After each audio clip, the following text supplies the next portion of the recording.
Okay, welcome back to the channel. It's September the 2nd, so we'll do a walkabout starting. This is a beautiful scene here, this grapevine.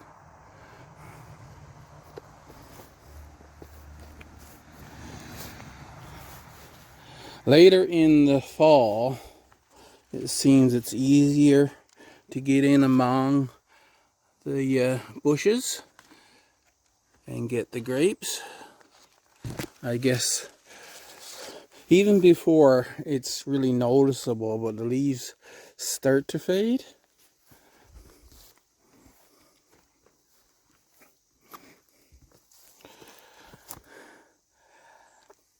I do have a lot of pollinators around, but other people have been talking about lack of pollinators. As far as I can remember, I haven't seen any paper wasp around. And that is important because they take care of some of the caterpillars. I was wondering, maybe I should collect a lot of rose hips this year. Now, there's only a couple on this one, but I mean, there's wild roses all around. And, well, I don't know. I mean, if these ripen up, right? There's that one I just showed you. And there's another beautiful one over here.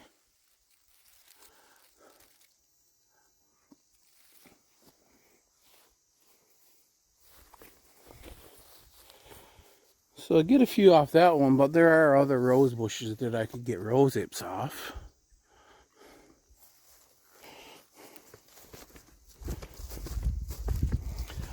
Got some ugly looking tomatoes there, but it is to be expected. It is Brandywine after all. And but look at the size of them, eh? Got some huge tomatoes, and none of them. This one in here, this is the first one. He's starting to blush. See that? So I'll get a good tasting of Brandywine tomatoes this year. I've been picking tomatoes. Maybe I'll put on the screen how much I got so far. Almost every day. I'm getting some crack because we've had such dry weather, and now we're getting rain. It's actually starting to, like, a couple pecks of rain now and then. The tomato plants hasn't grown as good as they did last year, but I am still getting quite a few tomatoes, right? I might end up with just as many as I got last year by the time frost comes. The eggplants are starting to grow, and this one, well, he's got one flower. I don't know, I mean, eggplants are one of those things that you can pick at any time, so will I get maybe a small eggplant before frost comes? Would be nice.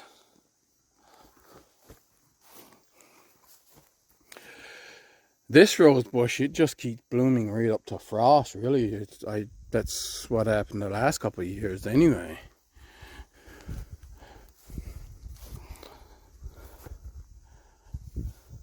I cut back this one and dried some oregano. Now, these, so we've got ripening up Aunt Molly's ground cherry. You gotta take the papery husk off it. And we'll get this, I'll stand up so I can do this better. And there's the berry. That is delicious. I don't know of anything that I can compare it to, so all I can say is that it's delicious. Echinacea has flowered out nicely, as it does every year. Down here there's another one. Garden candy.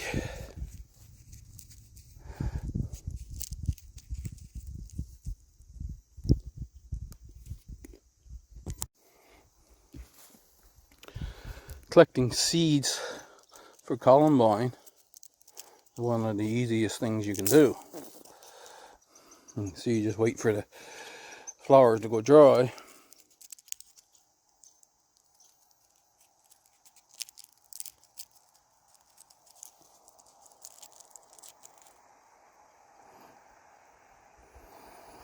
And there's your little seeds in there. They just fall right out. There's a bunch out there. Grapevines by the front fence, Valiant, I think they are. Yeah, grapes getting ripe, but they're not very big.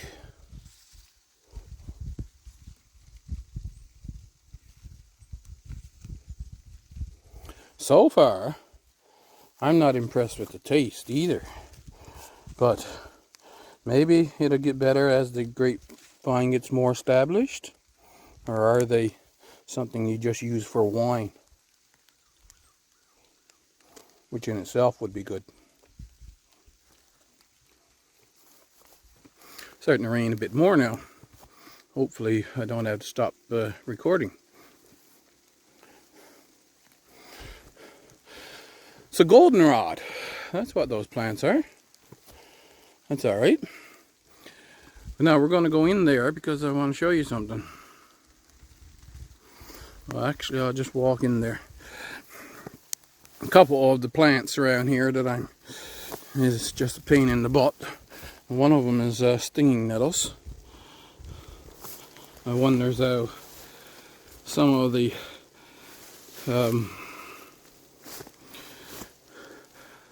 permaculture guys gets their full jungle and don't have any trouble with plants that they can't get through. This is the elderberry. This one didn't flower. But then later on I did zoom in on one over by the light pole. And so while it did flower, there's not many berries. You see, you got this whole number of flowers that was here, but it just got one berry on it.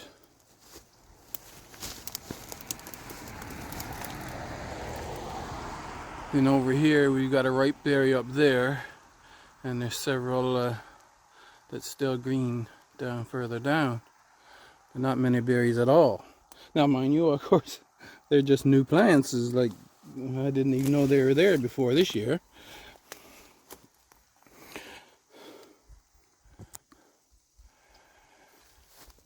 There's quite a bit of goldenrod around. And that's a medicinal plant of some sort, but because it hasn't been in my radar before, I haven't done the research on it yet.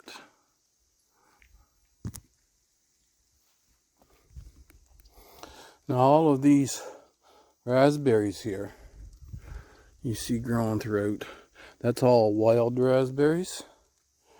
It doesn't look like they produced this year. But as long as I'm not working here, of course, I just let nature do its thing. The only thing is, I may put my gloves on and come in and pull up these stinging nettles once in a while. Do a little zoom in on Romeo cherry. You see how all the leaves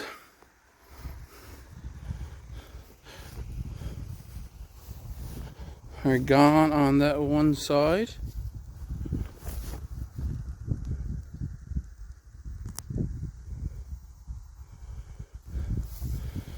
So I don't know what happened there.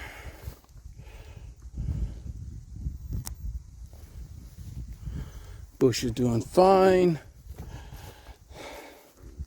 Juliet cherry is doing fine. And the pears, really getting anxious for them to produce that any year at all now.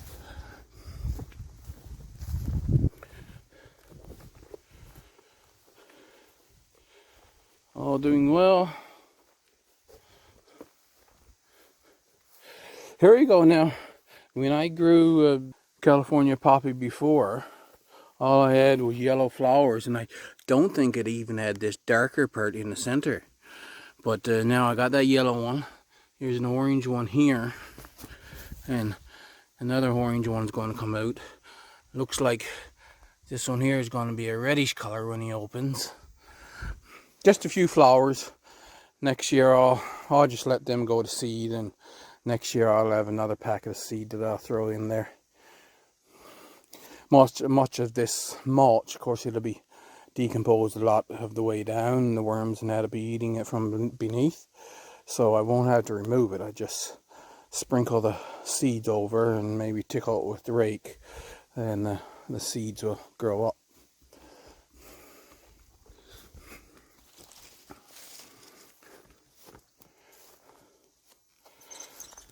Still getting the occasional cucumber coming. I haven't gotten many cucumbers as far as, see, here's that one that's growing, the ball-shaped cucumbers. Marketmore cucumber they are. The one pumpkin here, this is Long Island cheese that two, I guess, I tried to hand pollinate, wasn't it? And neither one of them took. So I'm just letting it do its thing now. I mean, it's September the 2nd, and what I get off it is not going to be much anyway, and it won't have time to go to maturity.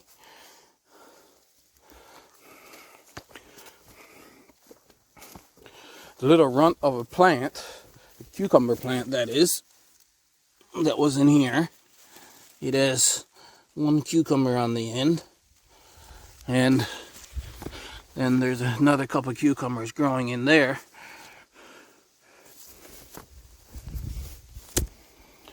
And that's the Long Island cheese pumpkin plant there. Yeah, this year is strange. There's some things that we don't like that seems to be worse, and this is one of them. Of course, every year this gooseberry gets that fungus on it, but this year it seems to be particularly bad.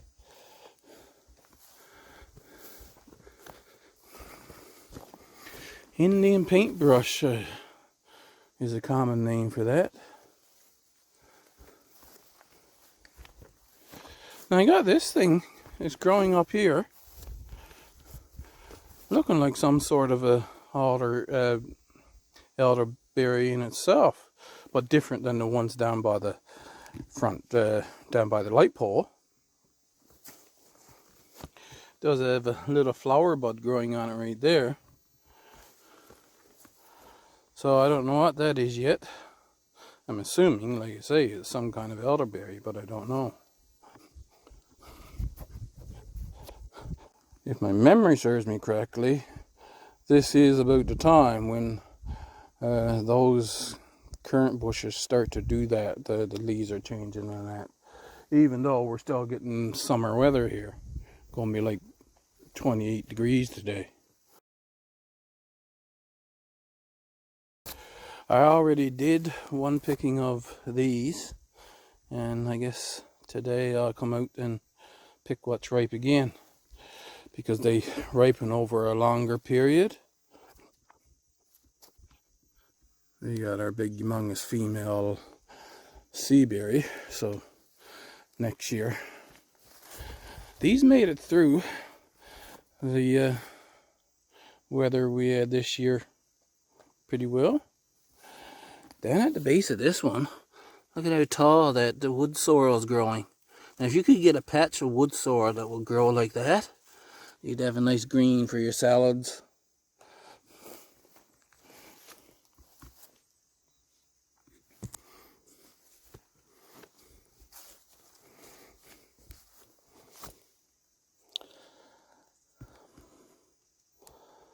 This is just the beginning of the flowers, but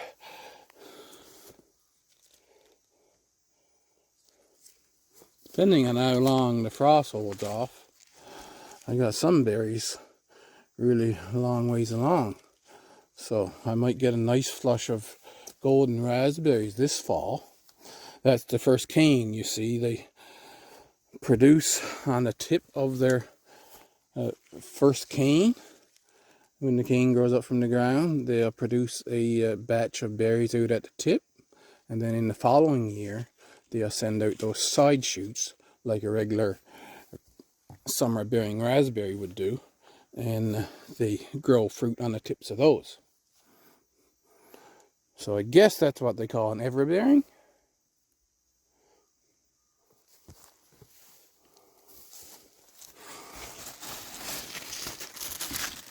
So I want to get my hand down here so you can see how big this one is. This is a supposed to be Jahardal pumpkin. It's growing off of this vine. And then there's a second smaller one over there. I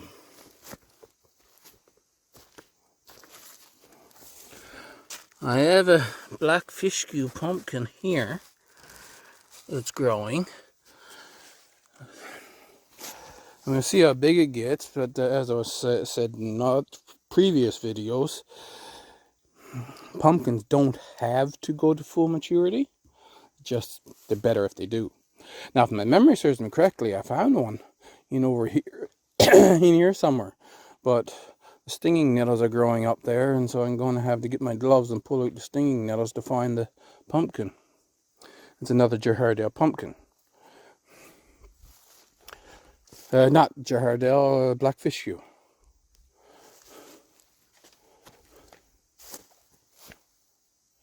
Now here's the weird thing, okay?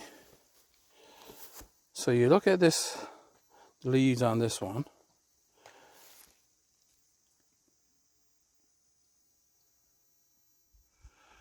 I was hearing the things hitting on the shed over there. There's a squirrel up there harvesting cones. Anyways, back to what I was saying. The leaves on this one, and then it gets up to around 27 degrees, and this thing droops like crazy. But then over here, so does the black fishcue. But look at the leaves, and remember that pumpkin I just showed you. You go over here, it's supposed to be the same pumpkin, but growing quite differently. And then we have this one right alongside it, with different leaves again. It's supposed to be all Jahardal pumpkin. And then we go back here.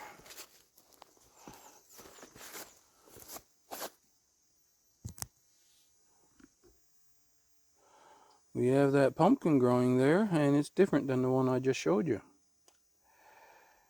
So I don't know what's up with that. Seeds on the dill getting ripe. I could collect them to have dill seed, but these self-seeded, so what I'm going to do with some of them, of course, I'll just spread some of the seeds around where I want the volunteer dill to come up. And I have a couple of places in mind. And then I'll take the rest of the seeding for recipes where you use dill seed. I got quite a bit of broccoli growing. And I got one nice head and a couple more smaller ones.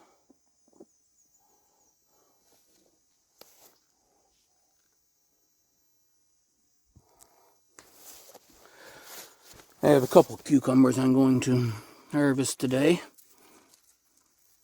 This being one of them. There's another one in right there that I had to get. So I've made 3 batches of pickles, sandwich pickles so far. 2 dill, and about 14 bottles each time, 2 dill and 1 sweet. I found 2 recipes that I really like the pickles, and so I'm happy with that. I'm going to have a couple of small heads of cabbage again this year. Not big, I don't know if they're going to go hard, but they it's a couple of heads of cabbage, and I'll make some more cabbage roll casserole this year. Picked a couple leaves of that yesterday, and they're quite tough, that kale. This one is a turnip, a rutabaga, I mean. And I noticed that, yeah, see, some of the pods are starting to split open now. So I don't know what volunteers I'll have here next year. And these are different pods, you can see. And some of them are dried and ready to split open. This is arugula. Arugula is really tasty. The kale, yeah, it was tough and it was rather tasteless until you got right back to the central stem. See, this little cabbage, it didn't grow at all. There's a head in there, but there was a worm in it. I don't know how good the head is. Now, here's another nice one growing. Broccoli. So I've got a lot of broccoli plants growing. I'm not complaining about that, of course, because I like broccoli.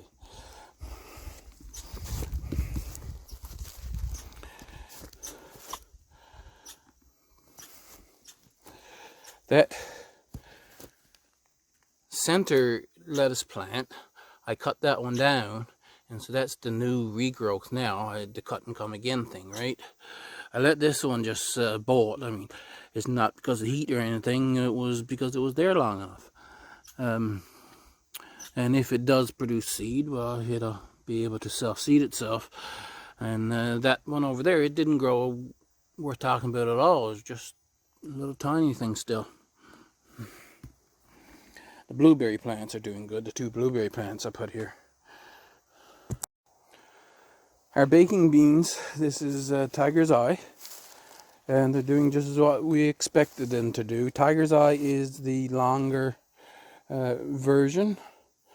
And they're just starting to fade now. They put on their full flush and then the plants fade. Black Turtle, where it's more out in the heat, it is starting.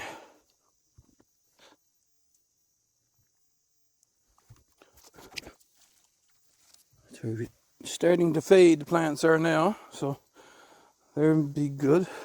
Oh yeah, there's a rutabaga growing in among them. I think there's 2 rutabaga in there somewhere.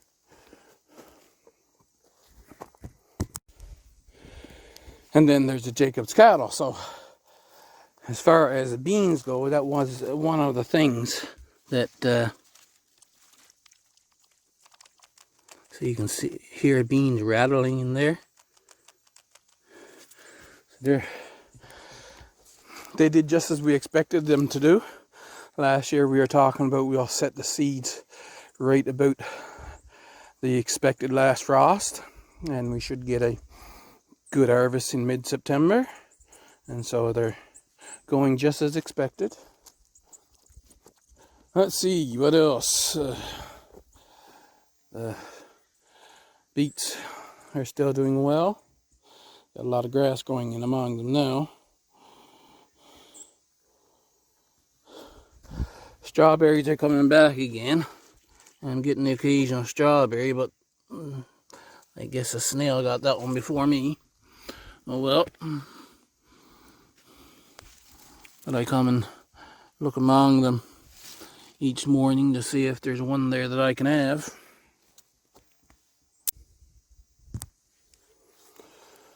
I want to put this on for the record. These caterpillars, now if you do the identification hat, it says it's the web caterpillar. You know, the web ones that produces the big webs on the trees. They're everywhere. I mean, on almost every broadleaf plant here. So it's kind of making me nervous, but we just have to wait and see what happens.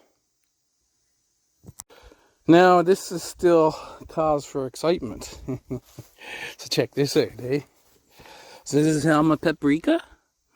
There was a couple there starting to ripen up. And here's one here that is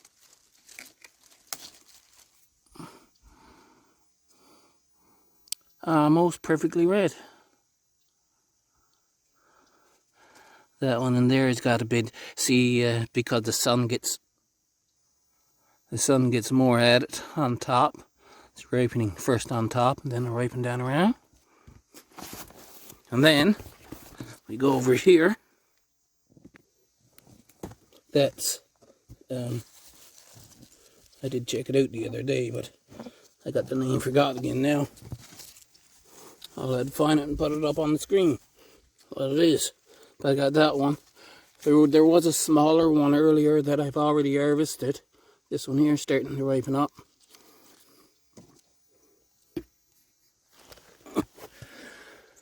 I've got peppers on pretty much every plant.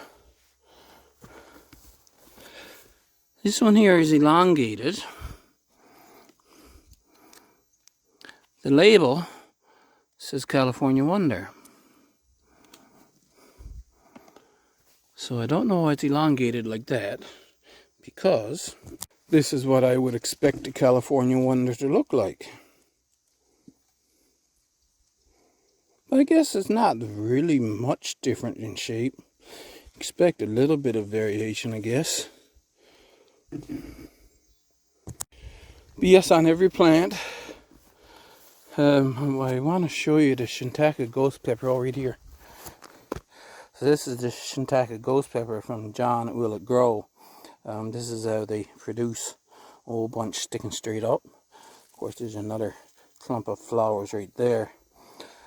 So I'll have another round at them this year. The apples are starting to get ripe. Now this outside tree don't have many apples on it.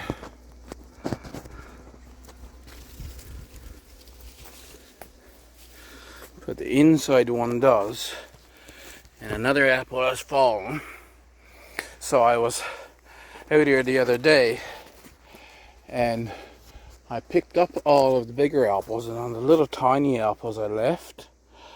But I got half of a 5-gallon bucket here, so that would be 5 kilograms of apples that had fallen. And it looked like I'm going to have to come out every day now picking up good apples, because there's more now. And there was ones like this, so I tried it and it was delicious. So that's why I come back out and pick them up. But I did take one off the tree and found that it wasn't fully ripe. So it'll be another week or two before they're fully ripe. Apples aren't falling off the tree on the cliff yet. But some beautiful apples, eh?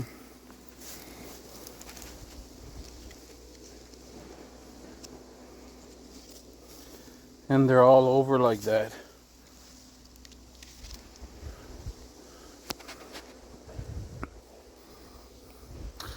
So these would be a shame to turn those into apple juice. I'll have to see how long I can pick them. Oh, one has fallen. And as for the Haida Red,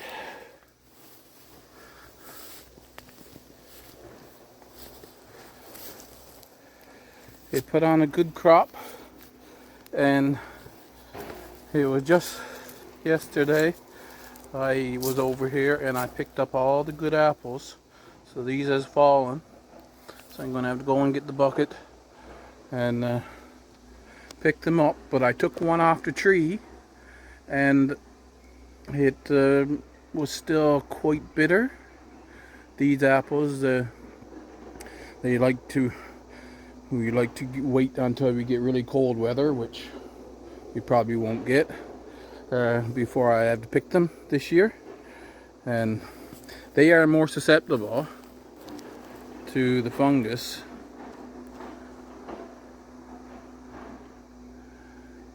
But they're fairly good. I mean, you got some really nice ones, like this one here, right? And this one just has a few dots. So there is some pretty good apples on there, and then the terrible ones, like this, I just cuts out the bad spots, throws them in the pot, and turns them into apple juice.